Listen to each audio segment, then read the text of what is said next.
Hello दोस्तों, स्वागत है आपका हमारे यूट्यूब चैनल में। आजकल पूरे देश भर में रथ यात्रा की बातें हो रही हैं। जगन्नाथपुरी की यात्रा, रथ यात्रा के बारे में आप सभी सुने होंगे और जानते भी होंगे। क्या है इस मंदिर की सत्यता, क्या है कहानी, आइए आज हम जानते हैं।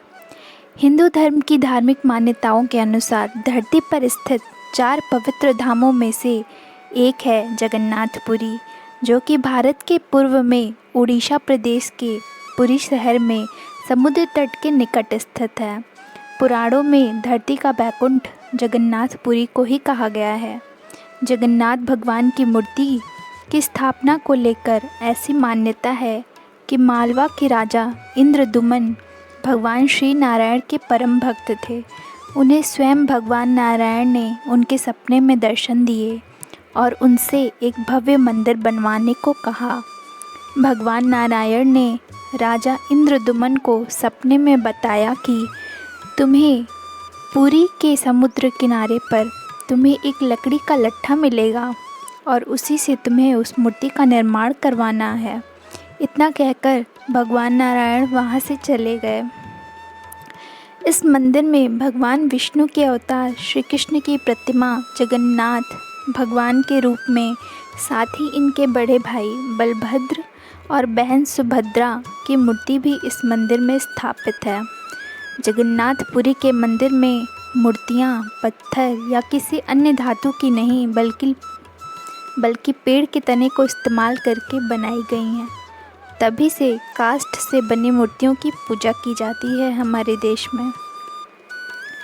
जगन्नाथ मंदिर के सबसे शिखर पर भगवान नारायण का सुदर्शन चक्र मौजूद है।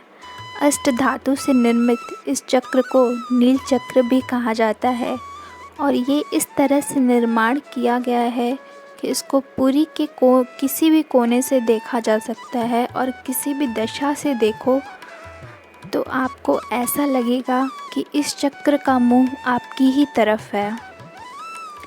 जगन्नाथ मंदिर का सबसे बड़ा रहस्य ये है कि मंदिर के शिखर पर स्थित ध्वज हवा के हमेशा विपरीत दिशा में लहराता है। ऐसा क्यों होता है, इसका पता आज तक नहीं चल पाया है। ऊपर शिखर पर स्थित ध्वज का एक और रहस्य यह भी है कि मंदिर के पुजारी के द्वारा इस ध्वज को हर रोज़ 45 मंजिला उल्टा चढ़कर बदला जाता है और ऐसी मान्यता है कि अगर किसी दिन भूलवश ध्वज नहीं बदला गया तो मंदिर अगले 18 वर्षों तक बंद कर दिया जाता है। हर 12 साल में भगवान जगन्नाथ, बलभद्र और सुभद्रा की काष्ठ की मूर्तियों का निर्माण दोबारा किया जाता है और उनको पहली बनी मूर्तियों के साथ बदल दिया जाता है।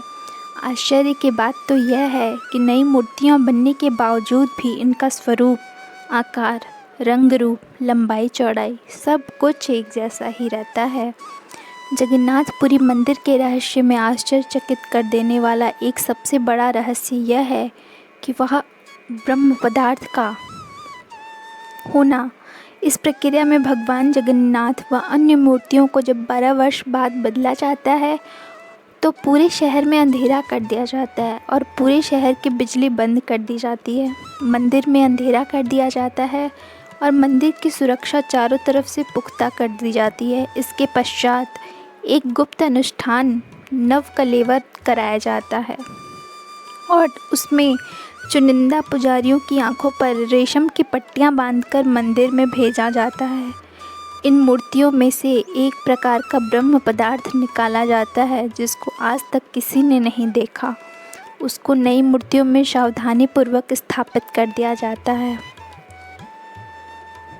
कहा जाता है कि इस पदार्थ में इतनी ऊर्जा है कि उसको देखने वाला व्यक्ति अंधा हो सकता है और मर भी सकता है। वैसे किसी ने उसे आज तक देखा नहीं, सदियों से यह प्रक्रिया चली आ रही है। दिव्य ब्रह्म पदार्थ को स्थानांतरित करने वाले पुजारियों के अनुभव की माने तो उन्हें लगता है कि मानो कोई वे किसी जीवित चीज़ को हाथ में ले रहे हैं, जैसे कोई खरगोश फुदक रहा हो। कोई कहता है कि यह अष्ट धातु से बना कोई दिव्य पदार्थ है। हिंदू धर्म में तो यहाँ तक भी मान्यता है कि ये श्री कृष्ण का हृदय ही माना जाता है।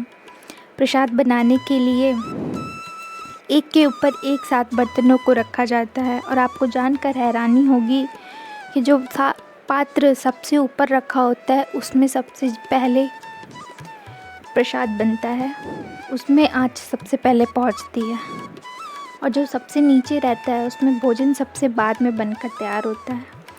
भगवान जगन्नाथ के मंदिर के ऊपर से आज तक कोई भी हवाई जहाज़ या पक्षी नहीं उड़ा है। ऐसा क्यों है? मंदिर के पास आते ही किसी भी हवाई जहाज़ या पक्षी की दिशा ही बदल जाती है। ये रहस्य ही है। इतना ही नहीं, किसी भी मंदिर में आपको पक्षियों की कमी नहीं दिखेगी, लेकिन ये एकमात्र ऐसा मंदिर है जहाँ कभी भी पक्षी नज़र नहीं आते हैं। कहा जाता है कि जब से जगन्नाथ रथ यात्रा की शुरू हुई, तब से राजाओं के वंशज पारंपरिक रूप से सोने के हत्थे वाली झाड़ू से जगन्नाथ जी के रथ के सामने झाड़ू लगाते हैं। जो इस रथ यात्रा में शामिल हो रहे हैं, उन्होंने ये सब चीज़ें देखी ज़रूर होंगी। इसके बाद मंत्रोच्चार एवं जयघोष के साथ इस पवित्र रथ यात्रा की शुरुआत होती है। कहा जाता है कि भगवान जगन्नाथ जी की रथ यात्रा के दिन बारिश ज़रूर होती है। आज तक कभी भी ऐसा नहीं हुआ कि इस दिन बारिश न हुई हो। भगवान जगन्नाथ गर्भगृह से निकलकर अपनी प्रजा का हाल जानने के लिए ही निकलते हैं इस दिन। इसी को रथ यात्रा के नाम से पूरे देश भर में जाना जाता है। तो जोर से बोलो जय श्री कृष्ण, जय जगन्नाथ।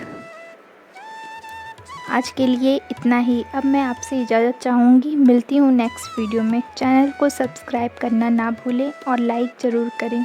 अगर आपने कुछ अच्छा जाना और समझा है हमारी संस्कृति और टेंपल के बारे में, तो उसके लिए थैंक यू।